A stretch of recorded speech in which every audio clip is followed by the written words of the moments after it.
Hello, my name is Ray Hughes, and I'm the interviewer for the Veterans History Project out of Washington, D.C., and administered by the Cincinnati Hamilton County Public Library here in Cincinnati, Ohio. I'm the head of that department, and operating the camera today is Brian Powers, the local administrator. Today's date is the 20th of July, 2016, and we have the honor and privilege today of interviewing Lorna Eppert, a veteran of the United States Air Force. And all right to just call you Lorna? Or Yes. Yeah.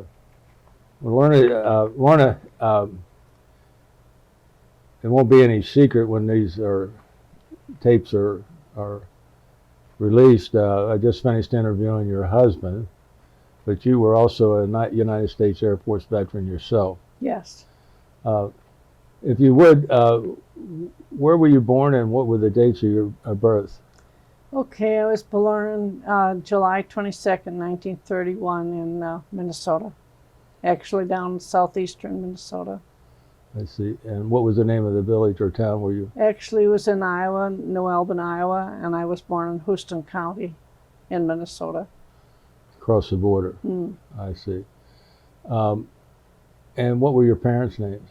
Frank Hurley and Catherine Moore Hurley. What did your parents do for a living? They were Farmers. both farmers? Uh-huh. How big a farm did they have?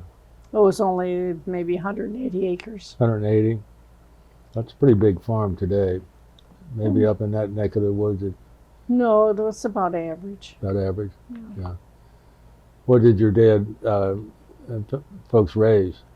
It was a general farm, and so we raised just about everything. Horses, cows, pigs, sheep, Chickens? turkeys, chickens. Self-sustaining, so to Yes, speak. yes. Now, did you have a well or city water? No, we had an artesian well. An artesian well? I see. And your brothers and sisters? 2 sisters, And what were their names? Lynette and Monica. Lynette and Monica? Yes. I see. And what church did you folks belong to there? St. Joseph's Catholic Church. I see. You were baptized in a Roman Catholic church? Yes. Yeah. And what schools did you go to?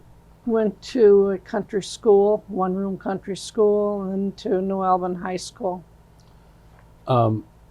In the one-room country school, how many grades did you go to there? Sometimes there'd be 8.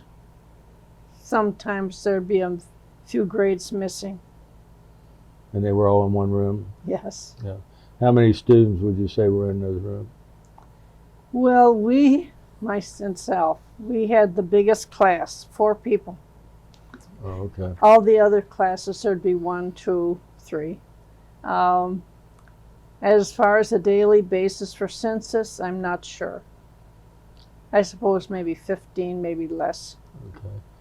And did you have 1 or 2 teachers? 1. 1. Male or female? Female. Female. You remember her name? Mrs. Twite. This is who? Twite. Troit? Twite. Twite. Troit. Twite. Ah, I see. And what kind of heat did you have in that schoolhouse? A wood-burning stove. That's why I asked that question. I sensed that. Yeah. It was very cold. I can only imagine. And in the wintertime, we would have chill blinds, so all you'd hear is our feet warmed up. You could hear our feet scrubbing on the floor because our feet were itchy from the chill blinds. Oh, boy. And how many years did you go there? To 8 years. All 8 years? Yeah. Oh. Yeah. And then what school did you go to? To New Albin High School. New Albin? Yeah, that was the name of the little town. And then that's in Iowa. Iowa, okay. So you went all 4 years there? Yes. Now, that was let's say a regular high school with 9th, 10th, 11th, and 12th grade? Yes. Not in one room, so to speak? No, close to it, but no. Did you have any ambitions as far as a career after high school? Not until I was a senior. I see. And then what did you think about doing, or where did you next go? I wanted to be a nurse. And where did you go to nursing school? St. Francis School of Nursing, La Crosse, Wisconsin. And where's La Crosse, Wisconsin? That's across the Mississippi River, about 35 miles upriver from New Albany, from the border. Uh-huh. Iowa, Minnesota, and then La Crosse there. Okay. And what year did you graduate from high school? 49. 1949. So you started September of 49 to the nursing school Yes. right away. Yes. Did you live on campus, or? Yes. Okay. They had quarters for you? Yes. And this was all women? Or young Yes. ladies, I should say. Yes. And how long of a course was that? It was just 3 years. 3? Not 4? Okay. So when you graduated from there, you had a degree? Well, no, just a registered nurse. I see. Well, yes. After I took state boards, I was a registered nurse. So if my arithmetic is right, you would have graduated from there in 1951. 52. 52? So what did you do after graduation? I signed up for the Air Force. Oh, okay. But I worked at St. Francis for the few months before I was called in. I see. What were you doing at St. Francis while you were? I was working on a floor that was primarily orthopedic floor. I see. Where did you go to join in the Air Force at? La Crosse. And they had a recruiting office there, or? No, I just wrote a letter, and they sent a letter back. I sent the letter back, and I was in. Is that right? Now, so what was your date of induction then? Well, I received the letter in December of 52, but I didn't get called to active duty until May of 53. Okay. And where was your first station? We went to Gunter Air Force Base for officers training, And that is where? Montgomery, Alabama. Oh, Gunther Air Force Base. I wonder if it's still there. I doubt it. Then we were kind of across town from Maxwell Air Force Base. Oh, okay. That Yes. probably is still there. It still is, yeah. So you were like an OCS, Officer Candidate School, so Yeah. to speak? Mhm. Were you doing any nurse training at that time? No. Just doing your regular basic to become an Yeah, officer? yeah. And how long was that training? I think 6 weeks. Okay. And after you completed that, you become a second lieutenant? Yes. Where was your first call to duty? at? Carswell Air Force Base. Carswell. In Fort Worth, Texas. And what did you do at Carswell? Worked in the dependents ward. And that's taking care of the babies or what, or children, or? It was, well, no, actually it was a ward for medical military personnel. They had other wards for the surgical patients, but ours was medical. Oh, I see. And what's that mean, medical? Well, pneumonia, Oh, okay. bug bites. And that's any age? Yeah, Okay. all the military, Oh, yes. Including their children? And No, no? just military. Okay. And how long were you there at Carswell? Let's see, from 53 until 50 into 54. Into 54. And you're living on base? Yes. Now, in those days, did you have a room by yourself as an Yes. officer? I see. So from Carswell, where did you go, your next station? Swindon. Swindon? Yeah. And that was, if I remember correctly, 7505th. 7505th. United States Air Force Hospital. You know, and so when did you arrive at Swindon? Mhm. We got into Scotland on, I believe, December 8th of 54. And then we went on the train down to London, and then, so I guess maybe the 9th or 10th of December, we got to the Bertha Park. Of 54. Yeah. I forgot to ask you before because Pearl Harbor happened when you were roughly 10 years old. Yes. Do you recall that date? Oh, yes. And what were you doing when that happened? I was sitting on a stool by the kitchen stove listening to the radio. And then the news came. Yeah. I remember that very plainly. What did your family think about that? Pretty upset, Yeah. you know. Yeah. I didn't have any brothers going in, but you know, you just don't like to hear that starting. Yeah. What about when Korea started? That I didn't pay so much attention to for some reason. I guess because I was busy in school. And I meant to ask you, how did you get to Scotland from the United? Where did you leave? We flew. From where at? We came into, I guess, someplace in New Jersey. And then they got us on the plane there. And then I think we probably went to Newfoundland and then to Scotland. I see.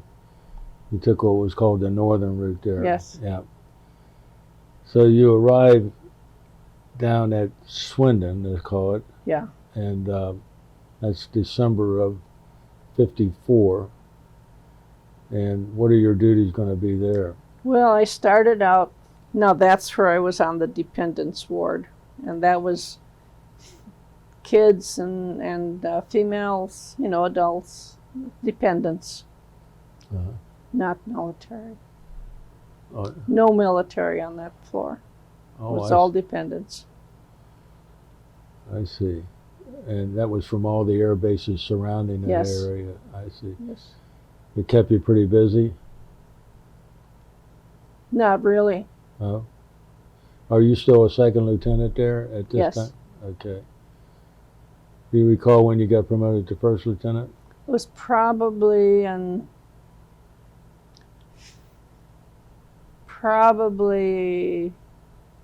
56. No, 55, later 55, I think. Okay. What did a first lieutenant make in 1955? I don't remember. You don't remember? No, Remember what a second lieutenant made? no, I don't remember. Okay. Wasn't very much, was it? No. Okay. But to me, it was a lot of money. Were you living on base at Swindon or off Yes, base?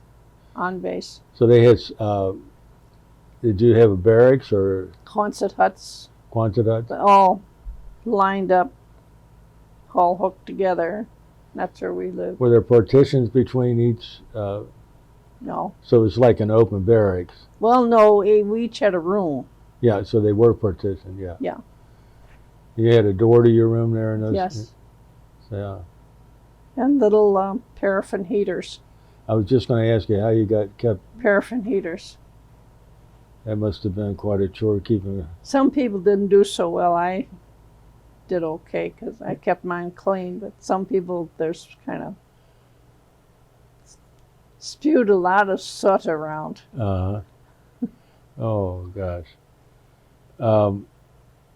So we interviewed your husband, as you well know, and he said that you folks met in the obstetrics ward. Yes. When did you get transferred to that? Well, someone got transferred back to the States, so they needed somebody up there. And I was the closest, well, the one that had been most recently educated, an OB. Mm-hmm. And so she chose me to go up there to work. I did not have that much experience doing it, but I was sent up there to work. And that was, I suppose, the following summer, I see. or maybe a little bit later. You know, like in the fall, maybe of 55. And that's where you met your husband to be? Yeah. How did you two just come to notice each other? Well, the first time I ever saw him, we were sitting in the kitchen having our morning tea.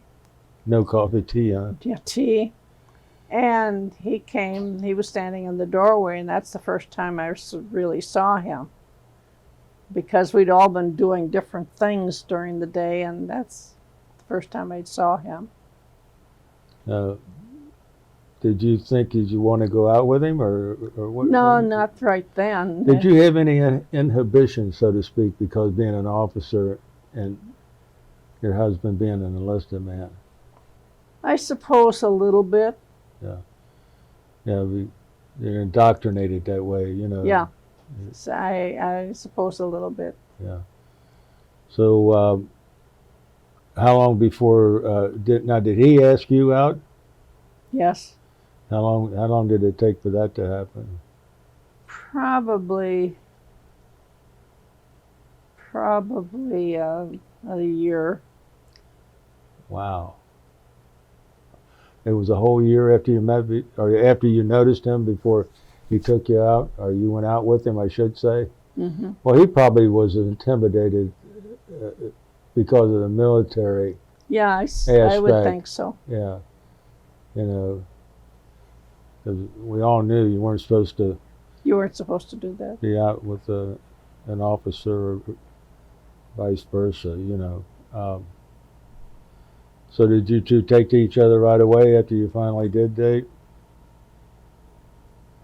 Yes, I suppose. Yeah. And how long did you actually go together before you got married? Not very long. Probably 3 or 4 months, something like that. Maybe, I don't know. It wasn't not very long. Not very long. Now, did you have any trouble getting permission to get married to an enlisted man? He did it all. Oh, he did. He turned in all the paperwork Yes. and requests. Yes. You didn't have to get any counseling? No, You know, because they didn't say boo. I see. Because especially enlisted men, they always gave counseling to enlisted men. I don't think he even got counseling. I'll be done. This was a different world entirely in the Air Force at that time. At least at our base, it was hospital casual. Yeah. They weren't all geared into this. Regiment. Yes. Yeah. Very casual. Yeah. Well, you guys were dealing with real life situations, and not theoretical ones, so to Yes. speak. Yeah. So when did you folks get married then? February 10th of 56. February of 1956. Now, he was living in enlisted man quarters on base, and you were living in Officers' officer quarters. So what happened then of that living quarters? Well, I went and probably through the base found out about housing downtown and arranged for that. So I was living in off-base housing for a few weeks before we were married. Okay. And how did you get back and forth? Did you have transportation? They would provide it, but I drove. You had your own car? Yeah. Yeah.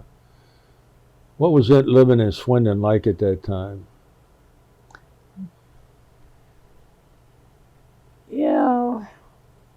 Well, as far as grocery shopping, did it at the base. I did some of that purchasing downtown. They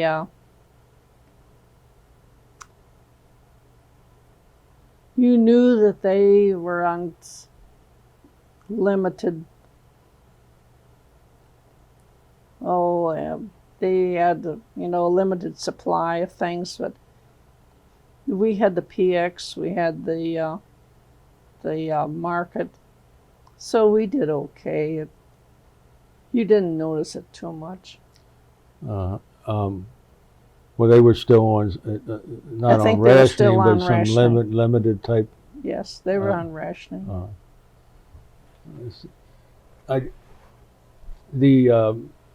The heat. Did you have regular heat in this home at that time in England? Where we rented, we put the little coins into the little thing, and yeah, you had to pay for your electric by the day yes, then. yes. Yeah, I remember your husband telling me that. Yes. That taught you to be pretty frugal, didn't it? Or they have a lot of blankets.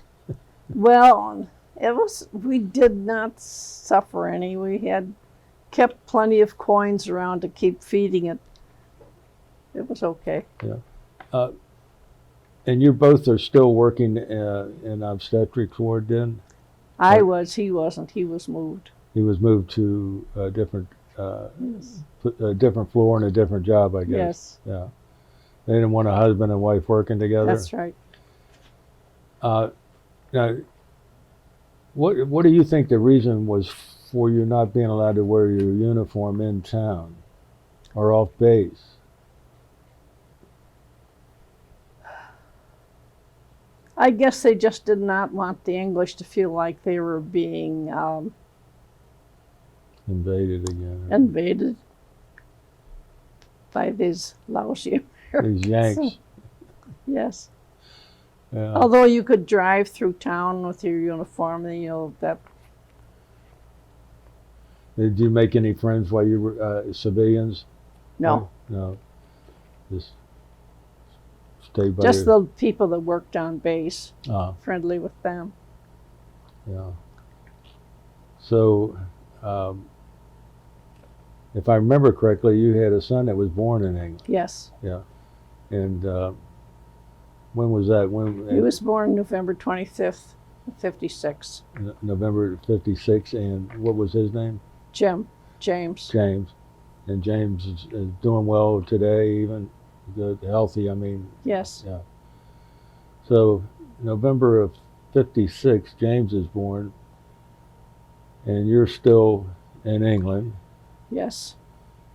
And you have a baby.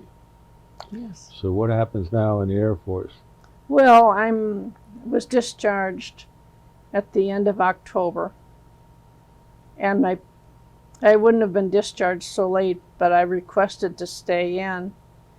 I could have been discharged earlier, and then they lost the papers, so I was kind of out a little late, but I got out in time.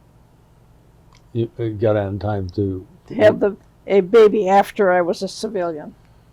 Why was that important? Well, did not do that then. You did not have pregnant nurses in the military, and you did not have nurses delivering babies in the military. You did not do that. Okay. Now it makes sense. Yeah. So where was your baby delivered? Well, in the Air Force hospital. So now I was a civilian. But you're a civilian now. Yes. So, okay. So you got an honorable discharge, of course.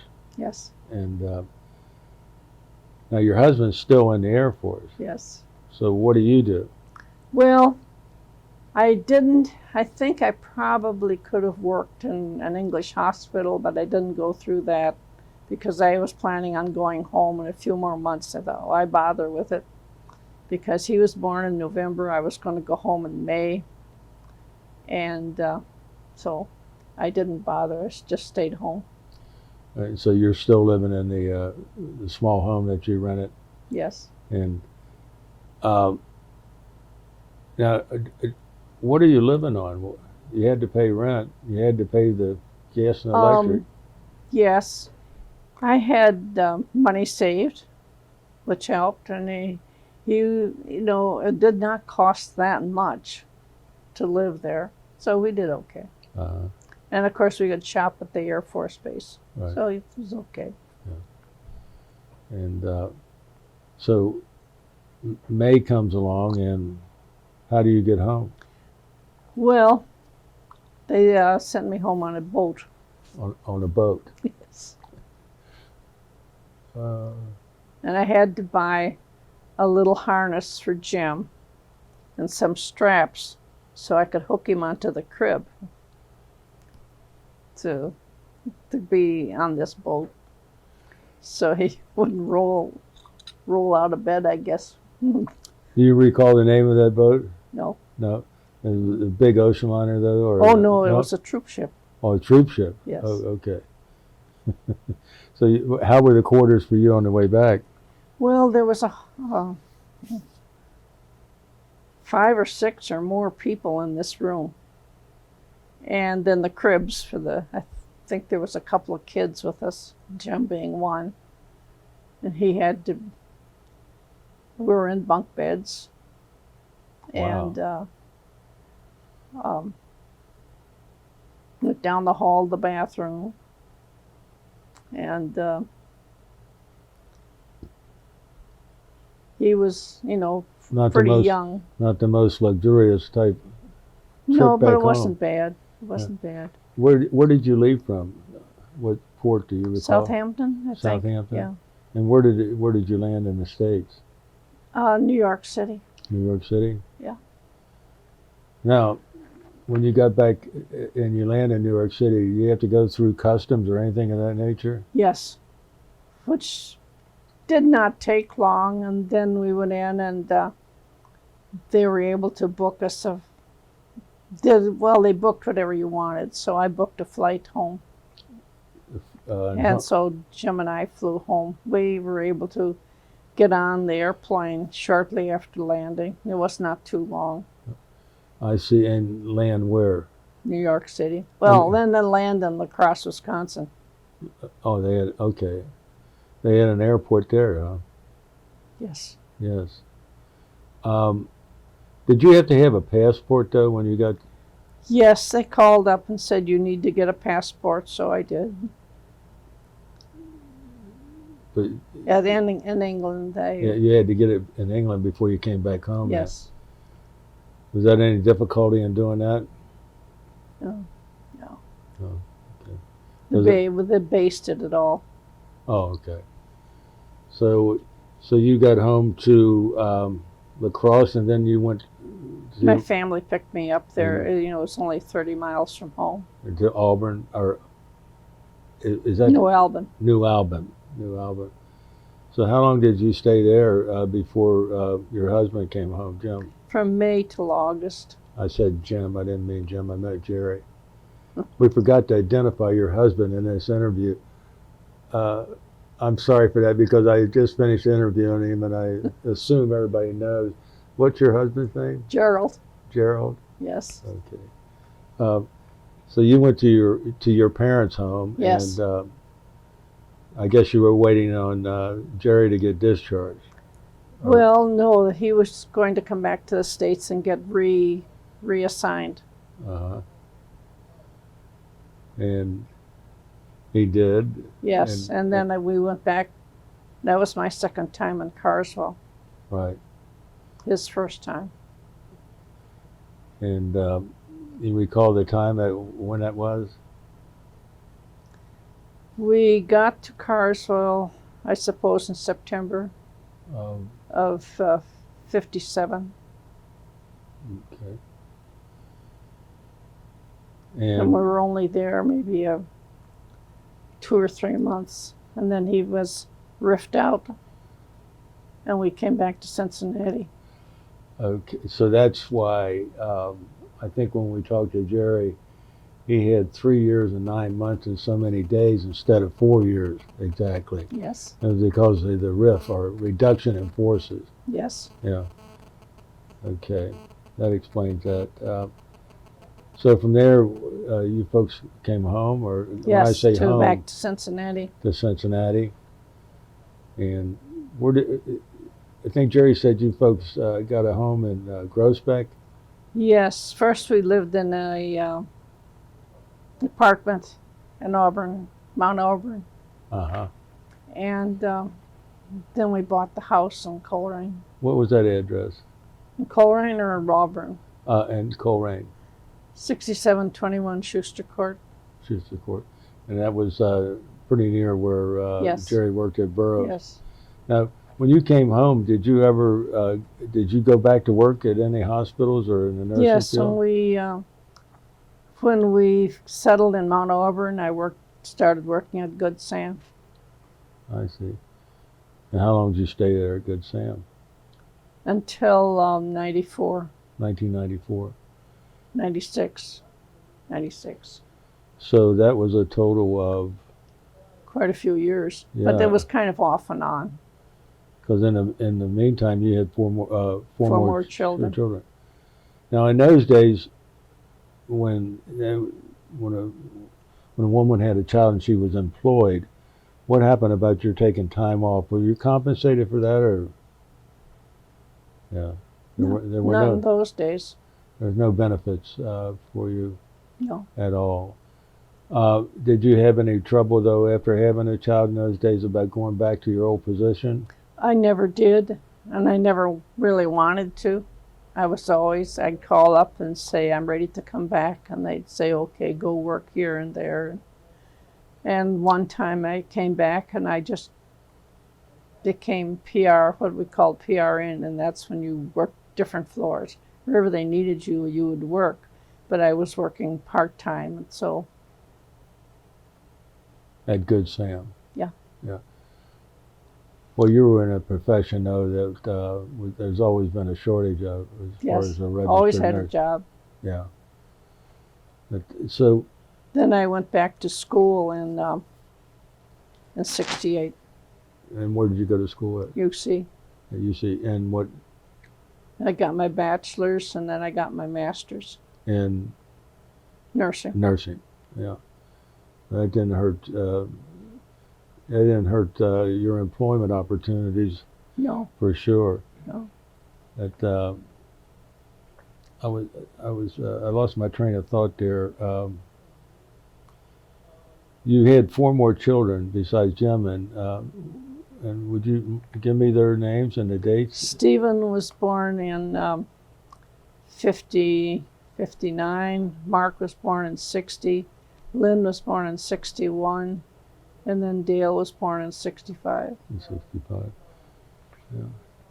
Well, that's so after 96, and we'll say that's when you retired from Good Sam, and 5 children. What did you do with your time then? I enjoyed it.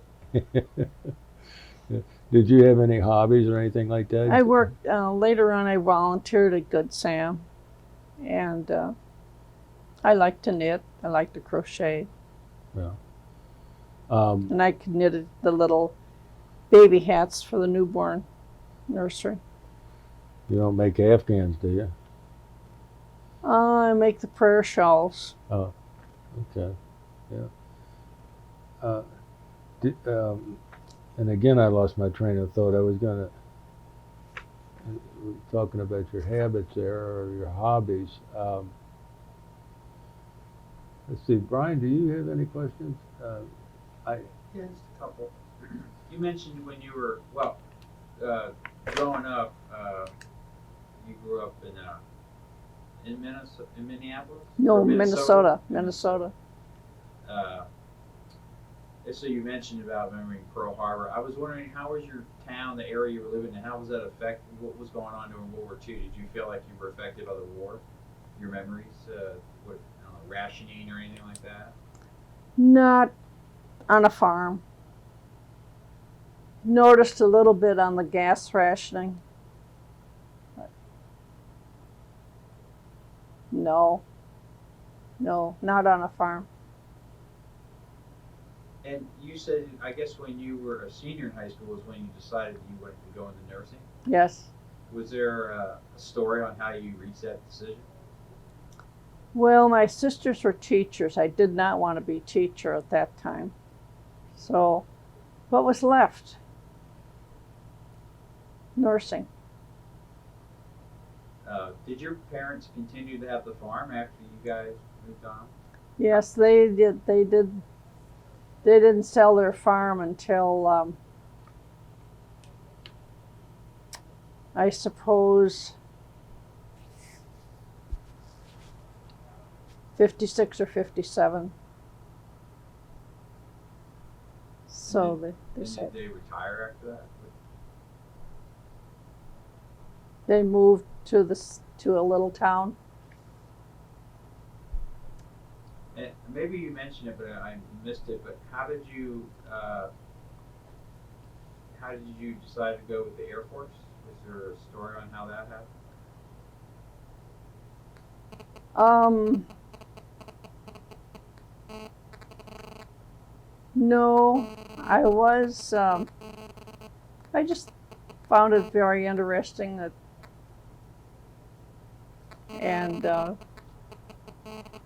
decided I'd go ahead and do it. I really wanted to move away from my little groove I was in, and decided that was a good approach. But why the Air Force, as opposed to say the Army or something? Oh, I was interested too in the possibility of being a flight nurse. What was the appeal of a flight nurse? What did you find interesting about that? Oh, the excitement of it, I suppose. Yeah. So what did you think about the Air Force when you first? I liked it. Yeah.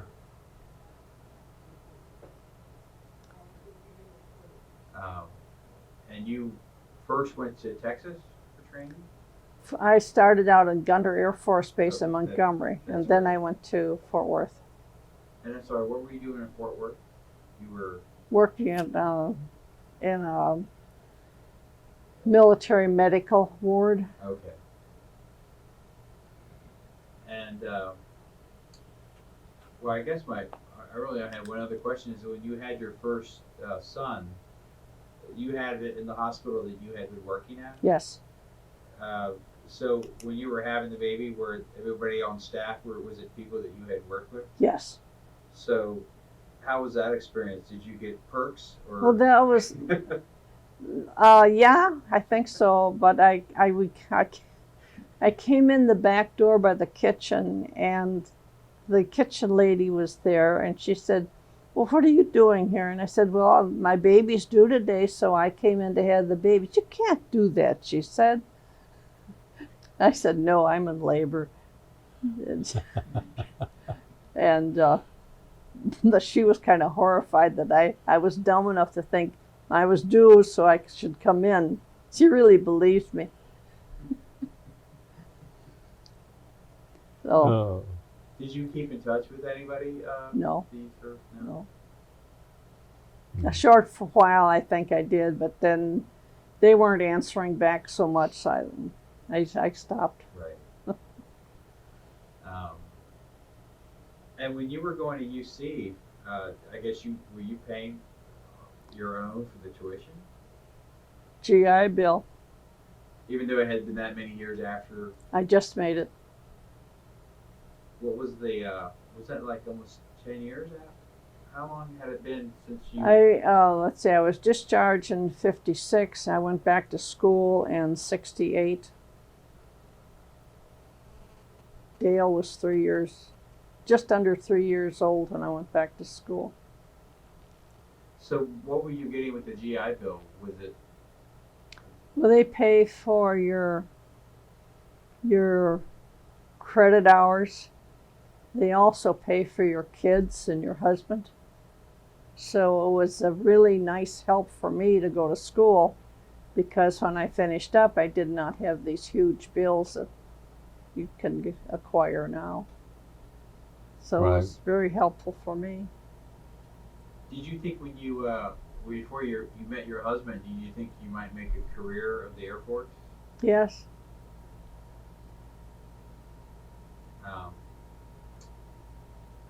And what was my other question? I had another one. I wrote down my two that I was thinking and lost it, so I wouldn't do it again. Did any of your kids ever talk about doing military since they had parents that were in the Air Force?